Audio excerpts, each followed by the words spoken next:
Merry Christmas. Happy Christmas. Happy Christmas. Merry Christmas.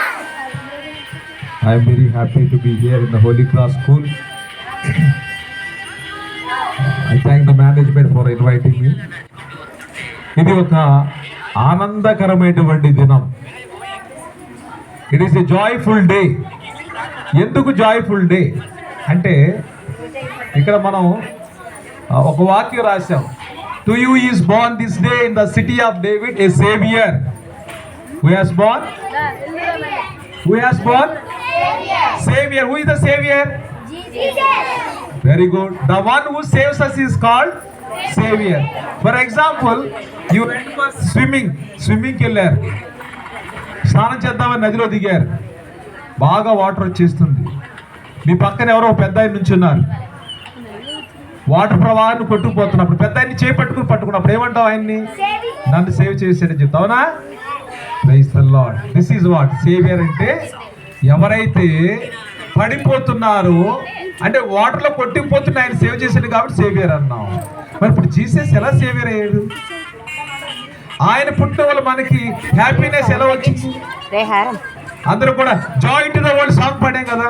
How it is a joy. ఇది ఎలా Joy? ఇది ఎలా Joy అంటే యెషయా ప్రవక్త బైబిల్లో ఏం చెప్తాడంటే, చీకటిలో నడుచు జనులు గొప్ప వెలుగును చూచి ఉన్నారు. అంటే ఒక కన్య గర్భము ధరించి కుమారుని కంటుంది. ఆయనకు యేసు అని పేరు పెడతారు. ఆయనకి ఎందుకంటే ఇక్కడ పాత నిబంధనలు అన్నారు, ఇమానుయేల్ అన్నారు. ఇమానుయేల్ అంటే దేవుడు మనతో ఉన్నాడు. అదే కొత్త నిబంధనకు వచ్చేసరికి మత్తయి సువార్తలో గాబ్రియేలు దూత ఇందాక మన స్కిట్లో చూసాం. మరియమ్మ భయపడకుము, do not be afraid, God is with you. నువ్వు భయపడద్దు. ఈ రోజున మనమందరం కూడా స్ట్రేంజర్స్ చూసినప్పుడు భయపడిపోతూ ఉంటాం. అవునా? భయపడరా? టీవీలో మీరు ఏమన్నా గోస్ట్ పిక్చర్స్ కానీ సినిమాలు కానీ చూస్తున్నప్పుడు భయపడిపోతూ ఉంటారు. సో మనిషికి కూడా భయం ఉంది. సో ఇక్కడ యోహాను గారు రాసినటువంటి సువార్తలు మనం చదువుతాం. John chapter 3:16. యోహాను సువార్త 3వ అధ్యాయం 16వ వచనములు చూసినట్లయితే, దేవుడు లోకమును ఎంతో ప్రేమించి తన అద్వితీయ కుమారుని భూమి మీదకు పంపించి ఉన్నాడు. దేవుడు లోకాన్ని ఎంతో ప్రేమించాడు. God so loved the world, therefore he sent his only begotten son. అంటే ఆయనకి దేవుడికి కొడుకులు లేరు. యేసు ప్రభు వారిని కుమారుడిగా భూమి మీద పంపించి ఉన్నారు. ఎందుకు పంపించి ఉన్నారంటే ఎవరు కూడా నశించిపోవడం దేవుడికి ఇష్టం లేదు కాబట్టి యేసు ప్రభు వారిని భూమి మీదకు పంపించి ఉన్నారు. ఇక్కడ మనం చూసినట్లయితే వాక్యం చూసినట్లయితే యోహాను సువార్త 3వ అధ్యాయం 16వ వచనం చూసినట్లయితే, ఎవరైతే ఆయన యందు విశ్వసించువారో వాళ్ళందరూ కూడా నశింపక నిత్యజీవం కలిగి ఉంటారని వాక్యం చెప్తుంది. సో ఇక్కడ దేవుని యొక్క ప్రేమ యేసు ప్రభు వారి పుట్టుకలో బయటకు వచ్చింది. ఆ ప్రేమ అంటే దేవుని ప్రేమను ఎలా తెలుసుకున్నామంటే, దేవుడు మనిషిని ఎలా ప్రేమించని తెలుసుకున్నామంటే యేసు ప్రభు వారు పుట్టడం వల్ల తెలుసుకున్నాం. యేసు ప్రభు వారు పుట్టకపోతే, ఆ యేసు ప్రభు వారు మనిషి రూపంలో రాకపోతే మనం అందరం కూడా దేవుని ప్రేమను అర్థం చేసుకునే వాళ్ళం కాదు. సో ఇప్పుడు యేసు ప్రభు వారు మనిషా దేవుడా? ఏ విధంగా దేవుడు అయ్యాడు అంటే, ఈ సృష్టి ప్రారంభములు బైబిల్ ఏం చెప్తుందంటే, సృష్టి చేస్తున్నప్పుడు తండ్రి కుమార పరిశుద్ధాత్మ ముగ్గురు ఉన్నారు. సో దేవుడు ఎప్పుడైతే సృష్టి చేస్తున్నాడో ఆ యేసు ప్రభు వారు కూడా అక్కడే ఉన్నారు. అయితే యేసు ప్రభు వారిని భూమి మీద పంపించాలని అనాది ప్రణాళికలు ఉన్నాయి. It is the plan in advance. అంటే అప్పటికప్పుడే జరిగింది వాటిని కాదు. అందువల్ల ఒక దేవుడు, ఒక ఆత్మ భూమి మీదకి రావాలంటే ఒక మనిషి కావాలి. మనిషిగా వస్తేనే అర్థం చేసుకుంటాం. ఆత్మ భూమి మీదకి వస్తే అందరూ భయపడిపోతారు. ఇంత చెప్పారు కదా, గోస్ట్ వస్తే అందరూ భయపడిపోతారు కదా. అలాగా ఆత్మ అంటే ఎవరికి తెలియదు, కనిపించదు. సో అలాంటి కనిపించని ఆత్మకు ఒక బాడీ, శరీరం అవసరమైంది. ఒక మనిషిలాగా రావాలి ప్రజలు. ఎందుకంటే ఆ యొక్క బాడీ ధరించుకుని రాకపోతే ఎవరికి ఆయన ఏమిటో అర్థం కాదు. అంటే ఒక దేవుడు భూమి మీదకి రావాలంటే మనిషి యొక్క శరీరము అవసరమై ఉన్నది. అప్పుడు ఈ భూమి మీద దేవుడు చూశాడంట. మనుషులందరినీ చూస్తే ఎవరు చూసినా పాపం చేసే ఉన్నారు. సో ఈ యొక్క మరియమ్మ గారు ఎలాంటి పాపము లేకుండా ఉన్నారు. సో ఈమెలో ఎలాంటి పాపము లేదు కాబట్టి ఎంతమంది స్త్రీలు చూసినప్పుడు భూమి మీదకి మరి ఒక పిల్లవాడు పుట్టాలంటే భార్యాభర్తలు కావాలి. సో ఆ విధంగా భార్యాభర్తలుగా మరి ఈ యొక్క కన్యగా ఉన్నటువంటి మరియను దేవుడు ఎన్నుకొని ఆమెకు భర్తగా యోసేపు గారిని నిర్ణయించారు. యోసేపు గారు నీతిమంతుడు, ఈమె కన్య. అంటే ఎలాంటి పాపం చేయలేదు. వీరిద్దరికి దేవుడే స్వయాన ప్రదానము చేసి ఈమె యొక్క గర్భాన అంటే దేవదూత ఏం చెప్పింది, ఈ యొక్క శారీరక సంబంధం కాకుండా it is not by the human relationship, it is by the power of the Holy Spirit Jesus is conceived in the womb of Mary. అంటే పరిశుద్ధాత్మ వలన మరియమ్మ గారి గర్భములో యేసు ప్రభువారు వచ్చారు. ఆ ఆత్మను దేవుడు తీసుకొచ్చి ఆమె యొక్క గర్భంలో పెట్టాడు. సో అప్పుడు ఆయన ఏమి కూడా ఆమె యొక్క శరీరాన్ని ఏమి కూడా ఆయన పంచుకుని పుట్టలేదు. ఇట్ ఈస్ ప్యూర్లీ ఆయన దేవుని యొక్క ప్రణాళిక ప్రకారం పుట్టాడు ఆయన. అందుకే ఇప్పుడు ఆమె గర్భాన్ని పుట్టాడు కాబట్టి ఈజ్ 100% మ్యాన్, 100% గాడ్. అందుకే క్రిస్మస్ అంటే సింపుల్ గా 3 విషయాల్లో మీకు ముగిస్తాను. చిల్డ్రన్ అందరూ కూడా సైలెంట్ గా ఉండాలి, సైలెంట్ గా ఉండాలి. క్రిస్మస్ అంటే 3 పాయింట్స్ అందరూ గుర్తుపెట్టుకోండి. క్రిస్మస్ అంటే క్రెడిల్. క్రెడిల్ అంటే ఏంటి? మీరందరూ కూడా చిన్నప్పుడు ఎక్కడున్నారు? ఉయ్యాల్లో ఉన్నారా లేరా? ఉన్నారా లేరా? Very good, God bless you. మళ్ళీ ఉయ్యాల్లోకి వెళ్ళొద్దు. రెండవది ఏంటి? క్రెడిల్. రెండవది క్రాస్. క్రాస్ అంటే ఏంటి? సిలువ. అవునా కాదా? హోలీ క్రాస్. ఏంటి మీ స్కూల్ పేరు ఏంటి? ఒకటి క్రెడిల్ అయిపోయింది, రెండోది హోలీ క్రాస్. క్రాస్. మూడోది క్రౌన్. సో క్రౌన్ అంటే ఏంటి? ముగ్గురు రాజులు వచ్చారు కదా, వాళ్ళకి ఏముంది? కిరీటం ఉందా? క్రౌన్ ఉంది. ఈ రోజున క్రెడిల్, క్రాస్ అండ్ క్రౌన్, ఈ 3 విషయాలే క్రిస్మస్. మరి దేవుడు మరి మరియమ్మ గారి గర్భాన ఎవరు పుట్టారు? యేసు ప్రభువారు పుట్టారు. ఆయన పుట్టిన తర్వాత ఇక భూమి మీద ఎవరు ఆయన స్థలం లేదు, ఆయన పుట్టడానికి కూడా స్థలం లేదు. సో ఇప్పుడు మరియమ్మ గారికి ఎప్పుడైతే పుట్టినప్పుడైతే డెలివరీ సమయం వచ్చేసిందో ప్లేస్ లేదు, వాళ్ళకి ఇల్లు లేదు. అంటే ఇక్కడ ఆ యొక్క స్థలం లేనప్పుడు ఆయన ఎక్కడ డెలివరీ అయ్యాడు. సో అంటే ఆయన యొక్క జననము చాలా భయంకరము. ఆయన పుట్టడానికి కొంచెం స్థలం కూడా భూమి మీద లేదు. అంత దీనమైన స్థితిలో ఆయన పుట్టాడు.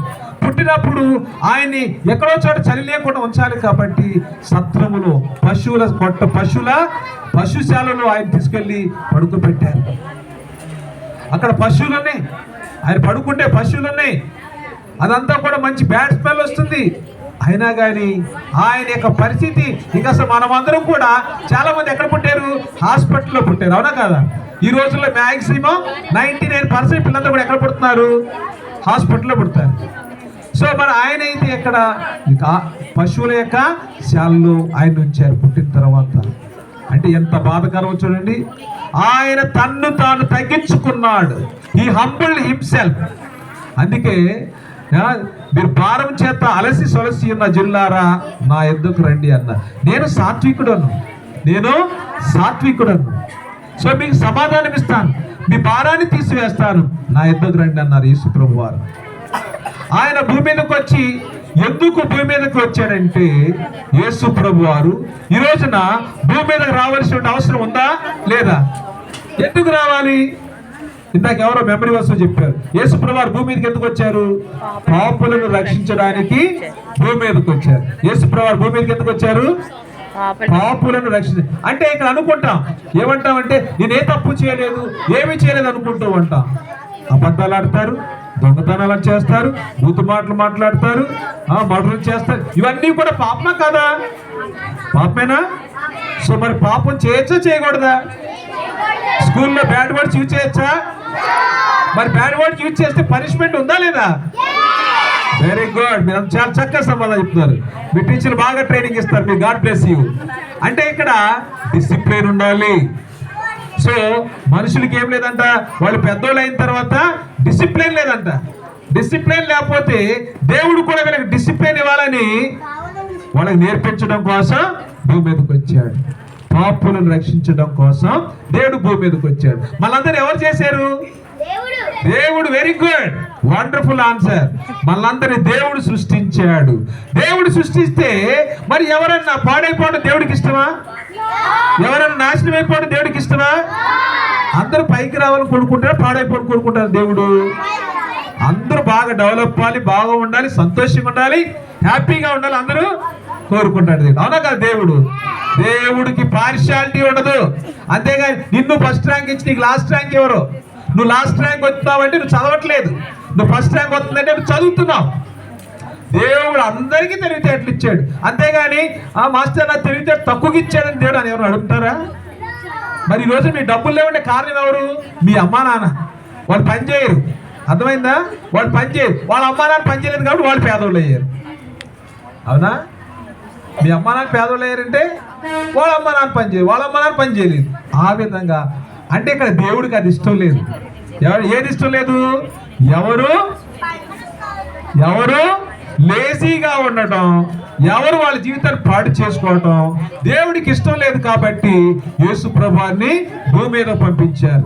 సో యేసు ప్రభువు ఎందుకు వచ్చారంటే ఈ జీవితం అంతా కూడా అయిపోద్ది, ఈ జీవితం భూమి మీద ఈ జీవితం అంతా కూడా 60 సంవత్సరాలు 70 సంవత్సరాలు బ్రతుకుతారు. ఇది అయిపోయిన తర్వాత పరలోకం ఉంది, మోక్షం ఉంది అన్నారు.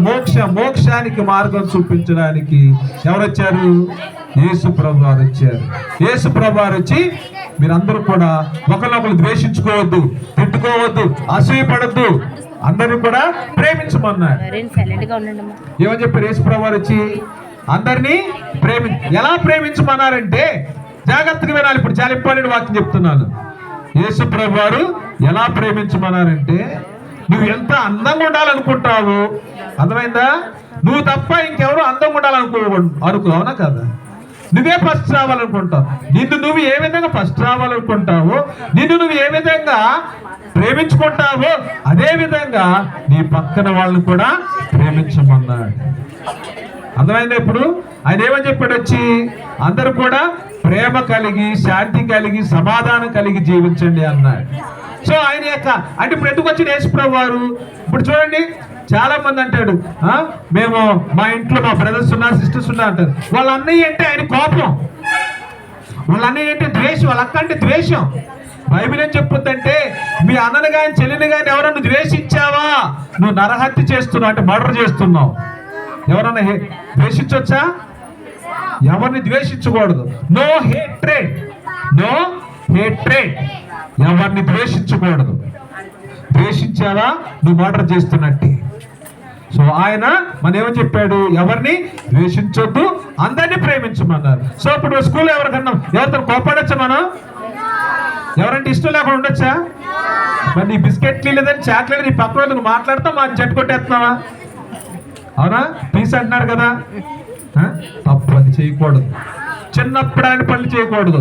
చిన్నప్పుడు ఏం చేస్తారు, పెద్దప్పుడు కూడా అవే చేస్తాం మనం. అవునా? పిల్లలు చాలా జాగ్రత్తగా ఉండాలి. సో అప్పుడు అందరు మీ ఫ్రెండ్స్కి ఏం చెప్పాలి? Hi, happy day, good morning friend. అందరూ ఫ్రెండ్స్ ఉండాలి. భూమి మీద ఎవరు కూడా మన శత్రువులు ఉండకూడదు. యేసు ప్రభువు ఏమన్నారంటే నీ వల్లే నీ పొరుగు వారిని ప్రేమించమన్నారు. నువ్వు అందరినీ ప్రేమించాలి, అందరినీ ఇష్టపడాలి. ఎవరిపైకి పార్షియాలిటీ, భేదాభిప్రాయాలు ఎవరు కూడా చూపించకూడదు. అందుకే దేవుడు లోకాన్ని ఎంతో ప్రేమించాలని మనం చెప్పాం. ఆయన వచ్చినప్పుడంట ఆయన దేవుడని ఎవరికి అర్థం కాలేదు కాబట్టి ఆయన ఏం చేశారంటే ఆయన్ని మనుషులు అర్థం చేసుకోలేదు కాబట్టి ఆయన మరి ఇక తండ్రి ఎందుకు పంపించాడు, దేవుడు ఎందుకు పంపించాడు యేసు ప్రభువుని, వీళ్ళందరికీ కూడా ఒక మంచి మార్గం చూపించు అని చెప్పి పంపించారు. అందుకే దానియేలు గ్రంథములో 12వ అధ్యాయంలో ఒక వాక్యం రాయబడింది. దానియేలు గ్రంథము 12వ అధ్యాయంలో చూడండి, అక్కడ 3వ వచనం 2వ వచనం 3వ వచనం చదువుతున్నాను. 3వ వచనం, బుద్ధిమంతులైతే ఆకాశ మండలములోని జ్యోతులను పోలిన వారై ప్రకాశించెదరు. నీతి మార్గమును అనుసరించినట్టు నడుచుకున్నట్లు ఎవరు అనేకులను త్రిప్పుదురో వారు నక్షత్రముల వలె నిరంతరము ప్రకాశించెదరు. నీతి మార్గము అనుసరించినట్లు ఎవరు అనేకులను తిప్పుదురో వాళ్ళందరూ కూడా ఆకాశంలోని నక్షత్రాల వలె ఉంటారు. అంటే ఎవరు చెడిపోకూడదు, ఎవరు పాడైపోకూడదు, అందరూ బాగుండాలి. సో ఎవరైతే అనేక మందిని బాగు చేస్తారో, మంచి మార్గంలో నడిపిస్తారో వాళ్ళు ఎలా ఉంటారంట? ఆకాశాలు ఏముంటాయి? ఆకాశాలు ఏముంటాయి? నక్షత్రాలు ఏమంటారు ఇంగ్లీష్ లో? స్టార్. వాళ్ళే నిజమైన స్టార్స్ అవుతారు. అర్థమైందా? ఎవరు పాడైపోకూడదు, అందరూ బాగుండాలి. అందరూ బాగుండాలని అందరిని ఎవరైతే బాగు చేస్తారో వాళ్ళందరూ కూడా ఆకాశంలోని నక్షత్రాల్లాగా ఉంటారు. సో నువ్వు ఇప్పుడు స్టార్వా కదా? మీరందరూ కూడా మీ ఫ్రెండ్స్ అందరూ బాగుండాలని కోరుకుంటున్నారు కాబట్టి మీరు స్టార్లుగా ఉండాలి. మీ జీవితాలు ఆ యొక్క ఆకాశంలో ప్రకాశిస్తున్నటువంటి స్టార్లు లాగా ఉండాలి. మీరు స్టార్లు లాగా ఉండాలంటే ఇప్పుడు ఒకరు ఏం చేయాలి? కొట్టుకోకూడదు, తిట్టుకోకూడదు, అబద్ధాలు ఆడకూడదు, టీచర్లు ఇచ్చిన హోంవర్క్ చేయాలి. ఇవన్నీ చేయటం వల్ల you will become a star. అర్థమైందా? సో ఆ విధంగా ఉండాలని మరి క్రిస్మస్ రోజున మరి మనమందరం కూడా యేసు ప్రభువు వారు పుట్టినప్పుడు ఒక స్టార్ వచ్చింది. ఒక్క స్టారు ఎవరు నడిపించింది తెలుసా? జ్ఞానులు, వైస్ మ్యాన్, 3 రాజులు నడిపించింది. యేసు ప్రభువు వారు ఎక్కడ పుట్టారు అక్కడికి వెళ్ళి ఆ స్టార్ ఆగింది. నువ్వు ఎక్కడున్నావు? అందరూ కూడా నీ దగ్గర రావాలి. You should become a star. అర్థమైందా? క్రిస్మస్ అంటే you should become a star. ఆ స్టార్ ఎలా ఉండాలంటే అందరికి దారి చూపించే విధంగా ఉండాలి, అందరి జీవితాలు బాగు చేసే విధంగా ఉండాలి. అప్పుడు దేవుడు నిన్ను పరలోకంలో నీ కోసం ఒక స్థానం ఏర్పాటు చేస్తాడు. ఈరోజు నా చిన్నపిల్లలు మంచిగా ఉండండి, ఒకళ్ళొకరు కొట్టుకోకండి, తిట్టుకోకండి. దేవుడు మిమ్మల్ని ప్రేమిస్తున్నాడు, మీ కుటుంబాలు ప్రేమిస్తున్నాడు. మీరందరూ కూడా రానున్న రోజుల్లో మంచి పౌరులుగా ఉండాలి, ప్రయోజకులుగా ఉండాలి. మీ భవిష్యత్తు చాలా సంతోషంగా ఉండాలి, సుఖంగా ఉండాలి, ఆనందకరంగా ఉండాలని ఈ అవకాశం ఇచ్చేటువంటి మరి మేనేజ్మెంట్ వారికి, మరి వాక్యం చెప్తానికి సమయం ఇచ్చే దేవుడికి అందరికీ కృతజ్ఞతలు తెలియజేస్తున్నాను. God bless you one and all. Happy Christmas.